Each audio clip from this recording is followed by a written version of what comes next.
तो protected area का declaration किसके द्वारा किया सकता है? स्टेट गवर्नमेंट के द्वारा भी किया सकता है और सेंट्रल गवर्नमेंट के द्वारा भी किया सकता है। स्टेट गवर्नमेंट को यदि प्रोटेक्टेड एरिया का डिक्लेरेशन करना है तो सबसे पहले क्या है, इनिशियल नोटिफिकेशन देनी पड़ेगी जनता को, ठीक है। फिर उसके बाद क्या है, जब इनिशियल नोटिफिकेशन का टाइम एलेप्स्ड हो जाएगा तो फिर फाइनल नोटिफिकेशन आएगी, जिसमें क्या है वो एरिया को लिमिट करेंगे किसी वाइल्ड लाइफ सेंचुरी की या नेशनल पार्क की, जिससे उनका इंटेंशन है बनाने का, ठीक है।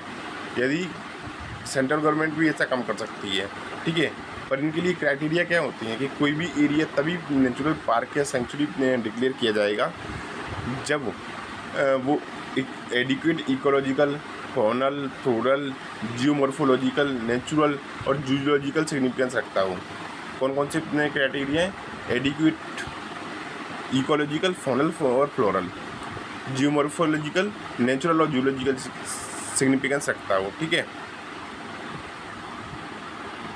अब इसी को लेकर सेंट्रल गवर्नमेंट ने 1973 में प्रोजेक्ट टाइगर रिजर्व लागू किया। इसका एम क्या है कि जो टाइगर्स को एक्सटिंक्शन को रोकना और उनकी एक वाइबल पॉपुलेशन को इंश्योर करना। और इसकी जो एडमिनिस्ट्रेटिव अथॉरिटी है प्रोजेक्ट टाइगर रिजर्व की, वो NTC है, नेशनल टाइगर कंजर्वेशन अथॉरिटी, ठीक है। अब वाइल्ड लाइफ प्रोटेक्शन एक्ट 1972 में अमेंडमेंट किए गए 2006 में, जो एक्सप्लेन करता है कि क्रिटिकल टाइगर हैबिटेट क्या होता है और बफर और पेरिफेरल एरिया क्या होता है। तो क्रिटिकल या कोर टाइगर हैबिटेट एरिया ये किस में मेंशन किया गया है? वाइल्ड लाइफ प्रोटेक्शन एक्ट 1972 में, ठीक है। बट एक और फ्रीज है, critical wild life habitat, tiger नहीं है इसमें, क्रिटिकल वाइल्ड लाइफ हैबिटेट, ठीक है। ये जनरली है, सभी वाइल्ड लाइफ एनिमल्स के लिए है। ये फॉरेस्ट राइट एक्ट 2006 में मेंशन किए गए हैं, ठीक है। तो क्रिटिकल या कोर टाइगर हैबिटेट क्या होता है? तो एक डेटा समझ लीजिए आपकी, यदि किसी पर्टिकुलर एरिया में 20 ब्रीडिंग फीमेल्स ऑफ टाइगर रहती हैं तो वो क्या हो जाएगा? क्रिटिकल या कोर टाइगर हैबिटेट हो जाएगा। तो NTCA का जो कंपोजिशन है वो कैसा है कि ministry of environment and forest जो सेंट्रल लेवल पे है वो इसका बॉस होती है, ठीक है। जो NTCA अथॉरिटी है वो क्या एक स्टेटरी बॉडी है, और जो minister for state and environment forest हैं वो इनके वाइस चेयरपर्सन होते हैं, ठीक है। तो power and function of NTCA क्या होते हैं? तो स्टेट गवर्नमेंट के द्वारा प्रोटेक्शन ऑफ टाइगर के लिए जो प्लान तैयार किया जाता है उसको अप्रूव करती है। प्रोटेक्शन ऑफ टाइगर करने के लिए जो स्टैंडर्ड्स हैं या नॉर्म्स हैं उनको डिसाइड करती है। पार्लियामेंट के बिफोर एनुअल प्लान तैयार करती है प्रेजेंट करने के लिए। और जो प्रोटेक्टेड एरिया हैं उनके आसपास के जो लोग रह रहे हैं उनके इंटरेस्ट को ध्यान रखना, ये काम है NTCA का। और जो टाइगर्स हैं उनके प्रमोशन के लिए जो भी नॉलेज या एस्टिमेशन या पेट्रोलिंग सेक्टर्स की जो इन्फॉर्मेशन है वो स्टेट्स को प्रोवाइड करना। अब टाइगर रिजर्व का जो स्ट्रक्चर है वो कैसे होता है? तो इसमें स्ट्रक्चर में दो पार्ट होते हैं, फर्स्ट इज कोर जोन और दूसरा है बफर जोन। तो कोर जोन क्या होता है? ये क्रिटिकली इम्पोर्टेंट जोन होता है for the promotion of tigers. ये वायलेट होता है, ठीक है। इसको एक लीगल स्टेटस मिला हुआ है, इसमें कोई भी कार्य नहीं किया सकता है, फ्री रखा जाता है फ्रॉम ह्यूमन डिस्टर्बेंस से। और बफर जोन क्या होता है? ये क्या होता है? सराउंड कोर जोन होता है, जो कोर जोन होता है उसको सराउंड करता है। इसका जो पर्पज होता है वो वाइल्ड लाइफ और ह्यूमन एक्टिविटी के बीच कोएग्जिस्टेंस डिफाइन करना होता है। इसमें ह्यूमन एक्टिविटीज़ अलाउड रहती हैं।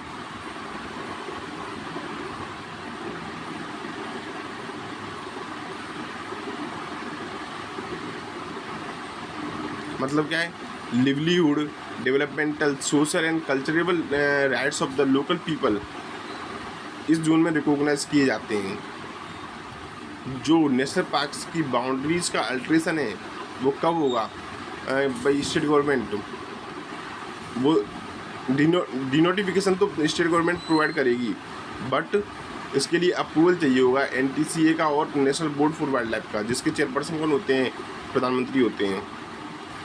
और टाइगर फोर्स क्या है, टाइगर टास्क फोर्स, तो इसका इस्टेब्लिशमेंट हुआ गया था 2005 में, ठीक है, बिफोर किसके जो अमेंडमेंट किए गए थे 2006 में, उसके पहले हुआ था 2002 में।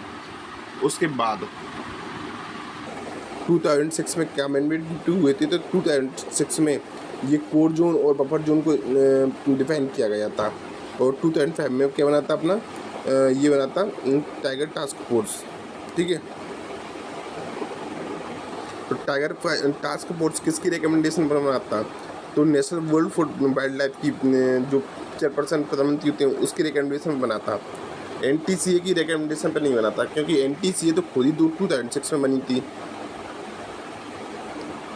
टाइगर टास्क फोर्स क्या है, एक स्टेटरी एंड एडमिनिस्ट्रेटिव पावर्स हैं इसके पास, ठीक है।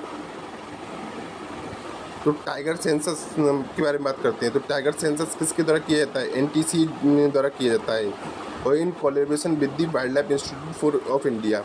ये कब इस्टेब्लिश हुई थी, तो ये इस्टेब्लिश हुई थी 1982 में, और इसका जो इंस्टीट्यूट है वो देहरादून में है।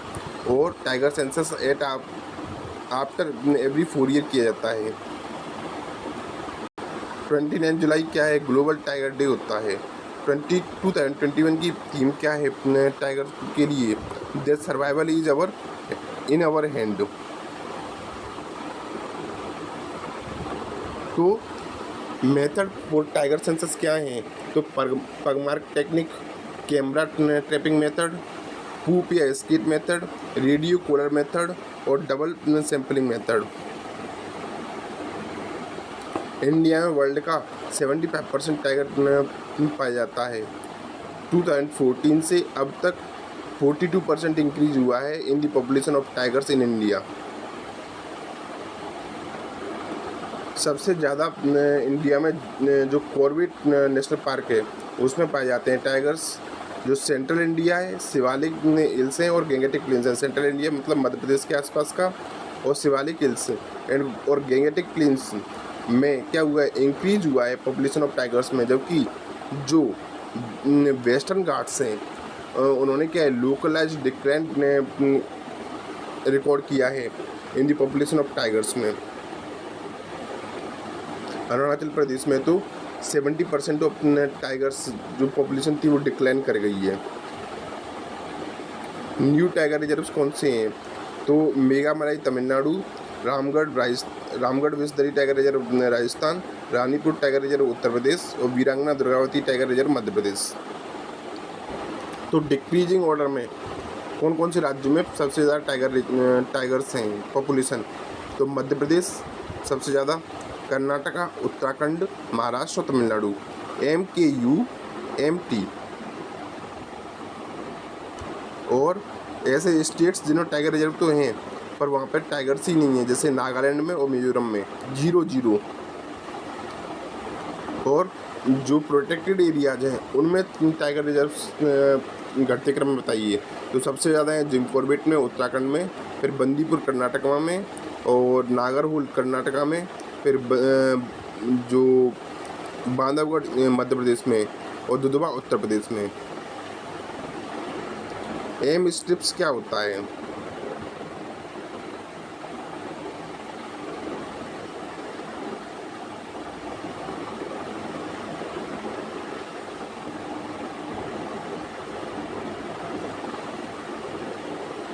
तो एम स्ट्रिप्स क्या है, एक एंड्रॉयड सॉफ्टवेयर है for collecting and analysing the data for intensive protection and ecological status of tigers.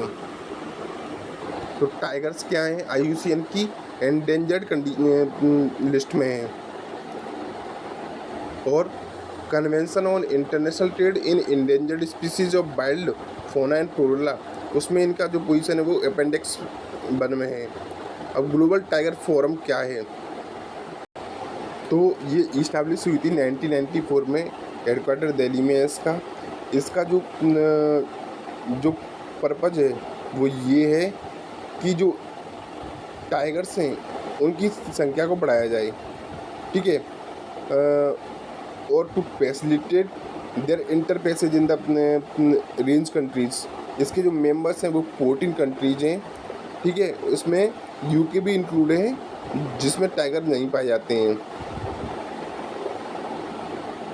तो मतलब टोटल 15 मेंबर्स हैं इसमें, 14 टाइगर रेंज कंट्रीज और 1 यूके।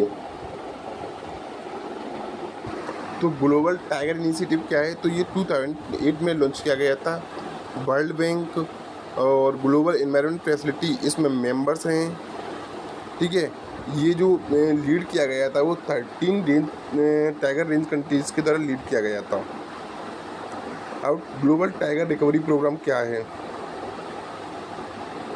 तो ग्लोबल टाइगर रिकवरी प्रोग्राम, तो टाइगर्स कहाँ कहाँ स्कैटर्ड हैं, तो India, Nepal, Bhutan, Bangladesh, Myanmar, China, Russia, Cambodia, Indonesia, Laos, Malaysia और थाईलैंड और वियतनाम, इन 13 कंट्रीज़ में स्कैटर्ड हैं। तो इसका जो प्रोग्राम था या इनका जो पर्पस था वो ये डिसाइड किया गया कि 2022 तक टाइगर्स की जनसंख्या को डबल करना है। अब कैट क्या है, तो कैट का फुल फॉर्म क्या है, conservation assured tiger standard accreditation, मतलब एक अवार्ड है। ये 2013 में लॉन्च किया गया। इसको 125 साइट्स पर क्या किया गया, इम्प्लीमेंटेड किया गया, और इसमें इंडिया की 94 साइट्स इन्वॉल्व थी। ये इसका काम क्या है, बेस्ट प्रैक्टिसेस एंड स्टैंडर्ड्स बनाना टू मैनेज टाइगर्स। कैट क्या है, NTCA का प्लान है, और global tiger forum and WWF क्या है इसके इम्प्लीमेंटिंग पार्टनर्स हैं।